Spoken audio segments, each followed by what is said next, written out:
जय हिंद, जय रोजगार। सभी दोस्तों को नमस्कार। दोस्तों, शिक्षक भर्ती 69,000 में जीवन कौशल के जो प्रश्न थे 10 इंपॉर्टेंट, उन प्रश्नों को देखेंगे जो परीक्षा में पूछा गया था। इसकी पूरी पीडीएफ जो है टेलीग्राम पर मिलेगी, डिस्क्रिप्शन बॉक्स में लिंक है, जाकर के वहाँ पर जुड़ सकते हैं। तो चलिए देख लेते हैं कौन कौन से प्रश्न यहाँ पर पूछे गए थे। तो प्रश्न 1 नंबर है जो आपके सामने है, बहुत बढ़िया प्रश्न है। जीवन कौशल का मुख्य उद्देश्य है, लगभग यहाँ पर 99% बच्चों ने यहाँ पर गलती करी थी। ठीक है, बच्चों ने क्या किया था, ऑप्शन नंबर फर्स्ट लगा करके चले आए थे। लेकिन यहाँ पर जीवन कौशल का जो मुख्य उद्देश्य है ना दोस्तों, वो योग्यताओं का विकास करना। क्षमताएं तो आपके शरीर से कहीं ना कहीं जुड़ी होती है। जैसे किसी से लड़ाई हो जाए तो आप बोलेंगे आजा देखता हूँ तेरे अंदर कितनी क्षमता है, ठीक है, लेकिन कभी ये नहीं बोलेंगे आप कि आजा देखता हूँ तेरे अंदर कितनी योग्यता है। तो क्षमताएं विकसित करना ना सरकार का मकसद नहीं है। जीवन कौशल के उद्देश्य से आपका जो जीवन के अंदर कौशल है उसमें क्षमताएं विकसित करना नहीं, आपके अंदर योग्यताएं को विकसित करना बहुत ज़्यादा इंपॉर्टेंट हो जाता है। तो चुनौतियों एवं मांगों के अनुसार जो है योग्यताएं विकसित करना इंपॉर्टेंट है। ऑप्शन नंबर 4 जो होगा राइट आंसर होगा। चलिए देख लेंगे नेक्स्ट क्वेश्चन। अभिप्रेरणा मूल प्रवृत्ति सिद्धांत के प्रतिपादक कौन है? तो मूल प्रवृत्तियों के बारे में सबसे पहले किसने बताया था? मैकडूगल ने बताया था। कितने मूल प्रवृत्तियों के बारे में बताया था? 14। और उन्होंने बताया था संवेग भी कितने होते हैं? 14।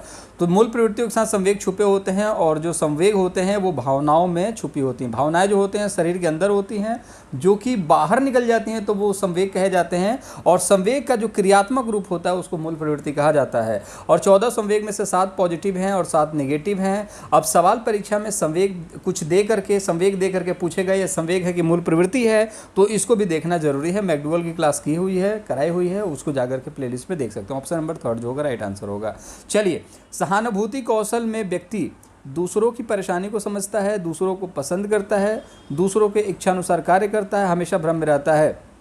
तो आप खुद अपने आप में देखिए, जीवन कौशल का मतलब होता है आपके जीवन से रिलेटेड, शिक्षण कौशल का मतलब होता है आपके शिक्षण से रिलेटेड, और बाल विकास का मतलब होता है जो कि बालकों का ग्रोथ कैसा होता है, विकास कैसा होता है, परिवेश में बच्चे कैसे ग्रोथ लेते हैं वो। इसलिए एक टीचर के पास ना ये सारे गुण होने चाहिए। इसलिए परीक्षा में आपसे जीवन कौशल और शिक्षण कौशल के भी सवाल पूछे जाते हैं। और मोटा मोटी देखा जाए तो एक पेडागोगी है ये, और कुछ नहीं। तो सहानुभूति आप खुद अपने दिमाग में लगा के देखिए, सहानुभूति जब आप किसी को कैसे देंगे? दूसरों को पसंद करता है, इससे सहानुभूति तो होगी नहीं। आप दूसरों के इच्छानुसार अगर कार्य करेंगे तो आप आदेश का पालन करेंगे। जैसे बॉस ने बोला कि ये फाइल पूरी होनी चाहिए तो उसकी इच्छा है, ठीक है, तो वो आदेश कहा जाता है। जब दूसरे की इच्छा के अनुसार कार्य करेंगे तो एक तरीके से वो आदेश है। हमेशा भ्रम में रहता है तो वो तो आप भ्रमित हो चुके हैं। सहानुभूति नहीं, दूसरों की परेशानी को समझना वो सहानुभूति को कहलाता है। ठीक है, पुरस्कार किस प्रकार की अभिप्रेरणा है? देखिए 69,000 में भी पूछा है, अब 68,000 में भी पूछा है, और 2018 में प्रश्न पूछा है, और 2019 में। तो मतलब शिक्षण कौशल, जीवन कौशल दोनों में ये प्रश्न बार बार पूछा जाता है। तो आपको पता ही होगा दोस्त, लेकिन चीज़ें थोड़ी सी बदल दी जाती हैं। पुरस्कार यहाँ पर देखिए, अभी हम लोगों ने देखा था 68,500 में क्या दिखा था? दंड। जीवन कौशल में दंड के बारे में पूछा था कि दंड क्या है, तो वो ऋणात्मक है। अब यहाँ पर पुरस्कार क्या है? तो पुरस्कार तो धनात्मक है, लेकिन धनात्मक के साथ प्रत्यक्ष और अप्रत्यक्ष है। प्रत्यक्ष का मतलब होता है कि सामने, अप्रत्यक्ष का मतलब होता है पीछे। ठीक है, तो पुरस्कार जो है धनात्मक है और प्रत्यक्ष रूप से है, आपके सामने दिया जाता है, आपके हाथों में दिया जाता है। ठीक है, लेकिन अब हम बात करें प्रशंसा, तो प्रशंसा जो होती है दोस्त वो क्या होती है? आपको जैसे पिताजी के माध्यम से पता चला कि आपके जो प्रिंसिपल है या फिर आपके क्लास टीचर है बहुत तारीफ़ कर रहे थे आपकी, तो ये तो पॉजिटिव हो गया, लेकिन ये अप्रत्यक्ष था, मतलब कि आपको किसी और से सुनने को मिल जाता है। ठीक है, तो यहाँ पर फिलहाल तो आपको पुरस्कार जो दिया जाता है वो दिया जाता है आपके हाथों में, वो आपको दिखता है। तो ऑप्शन नंबर 1 जो होगा राइट आंसर हो जाएगा। नेक्स्ट क्वेश्चन है, शिक्षा का अधिकार अधिनियम जो है आरटी एक्ट किस वर्ष से प्रभावी हुआ? तो आपको पता होना चाहिए आरटी एक्ट के बारे में, बहुत इंपॉर्टेंट है, परीक्षा पूछेगी ही पूछेगी। आरटी, एनसीएफ और एनईपी, इसके बारे में निचोड़ करके मैं जितने भी इंपॉर्टेंट क्वेश्चंस, हलवा नहीं कि अपने मन से बना दिया, जो मर्जी आए क्वेश्चन बना दिए डिस्क्रिप्शन पूरे थ्योरी में से, ऐसा नहीं। जो परीक्षा प्रश्न पूछती है, ठीक है, उन जिन प्रश्नों को पूछा गया अब तक, नई शिक्षा नीति की क्लास होगी, जैसे ही हम लोग प्रीवियस ईयर कंप्लीट करेंगे, आरटीई की क्लास होगी, एनसीएफ की भी क्लास होगी, और इसका बिल्कुल निचोड़ आपको देखने को मिलेगा। तो चैनल को फटाफट सब्सक्राइब कर लीजिएगा, नीचे लाल बटन है दबा करके। गुरु दक्षिणा के रूप में अगर वीडियो अच्छा लग रहा हो, हेल्प मिल रही हो, तो बाकी चैनल पर जाकर के विजिट कर सकते हैं। आपके ज़रूरी मटेरियल ही प्रोवाइड कराए जाते हैं, फालतू की चीज़ें नहीं। तो 2009 में इसका प्रस्ताव पारित हुआ था, लेकिन दोस्त 2010 से ये प्रभावित हुआ है, इसको भी याद रख लीजिएगा। आरटी 2009 बोला जाता है, लेकिन जो पारित हुआ है वो कब हुआ है? 2010 से प्रभावित हुआ है। इस चीज़ को याद रखिएगा, मतलब कि 2010 जो है इस समय इसको लागू कर दिया गया था संपूर्ण देश में, ठीक है। और इस एक्ट के अधिकार के हिसाब से 6 से लेकर के 14 साल तक के बच्चों को शिक्षा का अधिकार प्राप्त है, वो भी निःशुल्क शिक्षा, ठीक है। चलिए, मूल्य वह है जो मानव इच्छाओं की तुष्टि करे। यह विचार किसने दिया है? अरस्तु, ह्यूम, रूसो, अर्बन, ठीक है। तो मानव की इच्छाओं की तुष्टि करे। यार एक चीज़ बताओ, मानव की इच्छाएं गांव में होती है क्या? गांव में तो बिल्कुल इच्छाएं नहीं होती, वही उठो वही सारे लोगों का चेहरे देखने को मिलेंगे। लेकिन जो इच्छाएं हैं ना दोस्त, वो अगर आपकी पूर्ति हो जाएगी तो वो कहाँ पर हो सकती है? मेट्रो में घूमना है, हवाई जहाज़ से घूमना है, पिज्ज़ा बर्गर खाना है, ये सब गांव में तो मिलेगा नहीं, ठीक है। तो जो मानव की इच्छाएं हैं कहाँ पर संतुष्ट होंगी? अर्बन एरियाज़ में। तो आप इस तरीके से याद रख लेंगे अर्बन। देखिए मैं आपको जो शॉर्ट ट्रिक बताऊंगा आपके रियल लाइफ से रिलेटेड होगा, जो आप इस तरीके से कनेक्ट करोगे ना, कहोगे कि वाह मज़ा आ गया और चीज़ें सीखने को भी मिल जाएंगी, ठीक है। तारीफ़ नहीं करा, बट ऑनेस्टली आप चीज़ों को देखिए, ट्रिक जो होगी नॉर्मली वैसी ही ट्रिक होगी जो आप रिलेट कर पाएंगे, ठीक है। तो अर्बन जो होगा आपका राइट आंसर होगा। वहीं पर शहरों में सारी इच्छाएँ पूरी होती हैं। अर्बन मतलब होता है शहर और रूरल मतलब होता है गाँव, ठीक है।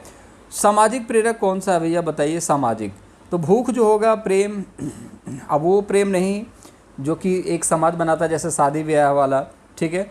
तो प्रेम जो है वो तो इंडिविजुअल है, भूख जो है इंडिविजुअल है, क्रोध, आत्मगौरव जो है एक सामाजिक है। जैसे कोई आर्मी में है, ठीक है ना, एक कोई आर्मी में है, तो आर्मी का जब आदमी आता है ना घर पर, आदमी आता है जब, तो उसको एक गौरव की बात होती है, सिलेक्शन हो जाना गौरव की बात हो, या शहीद हो जाता है कोई आर्मी वाला, तो वो एक गौरव की बात होती है, ठीक है ना। तो याद रखिएगा सामाजिक प्रेरणा कौन सा है? आत्मगौरव, ठीक है। व्यावसायिक निर्देशन का प्रयोग सर्वप्रथम किसने किया? इसके बारे में आपसे पूछा जा रहा है। व्यावसायिक निर्देशन का प्रयोग बताएंगे फटाफट। तो यहाँ पर आप देखेंगे निर्देश कौन देता है? पापा देते हैं ना। निर्देश कौन देंगे? पापा देंगे कि बेटा आज दुकान पर बैठ जाना, ठीक है, दुकान पर बैठ जाना। किसने निर्देश दिया है? पापा ने दिया। किसको दिया? सन को दिया है। क्या? कि दुकान पर बैठ जाना, ठीक है। तो यहाँ पर देखिए सन को क्या देखने को मिल रहा है? सन, ठीक है। निर्देश किसको दिया गया है? सन को दिया गया है दुकान पर बैठने के लिए। मतलब व्यवसायिक की बात कर लेते हैं, व्यवसाय से दुकान को रिलेट कर लीजिएगा आप लोग, ठीक है।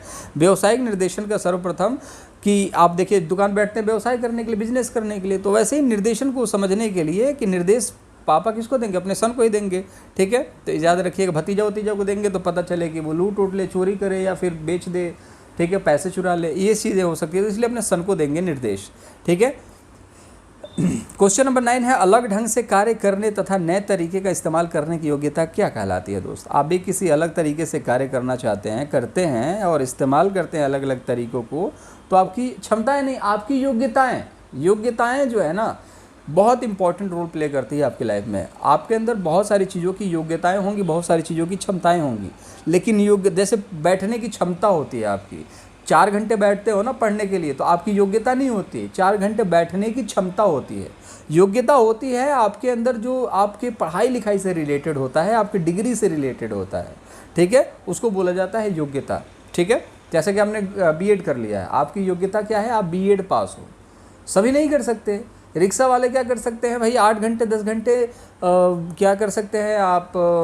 रिक्शा चला सकते हैं। आप पढ़ते हो 8 घंटे 10 घंटे पढ़ सकते हो, आपकी क्षमता है, लेकिन योग्यताएं आपकी अलग होती हैं, ठीक है। तो क्रिएटिविटी दोस्त यहाँ पर देखने को मिलेगा, सभी को पता है। ऑप्शन नंबर फर्स्ट जो होगा राइट आंसर होगा।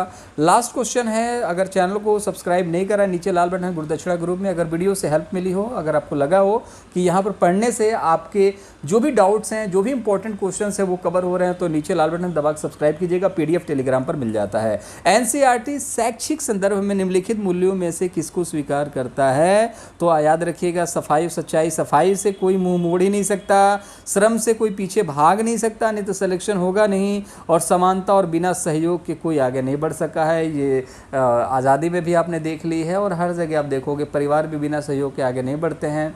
तो सिंपल सी बात है कि ऑप्शन नंबर 4 जो हो जाएगा ये राइट आंसर हो जाएगा। ये थे आज के कुछ इंपॉर्टेंट प्रश्न जो कि 69,000 शिक्षकों भर्ती में पूछे गए थे। तो पूरी PDF टेलीग्राम पर मिलेगी। मुलाकात करेंगे अब अगले वीडियो में अगले प्रीवियस ईयर क्वेश्चंस के साथ। तब तक के लिए अपना बहुत ज़्यादा ख्याल रखेंगे। जय हिंद।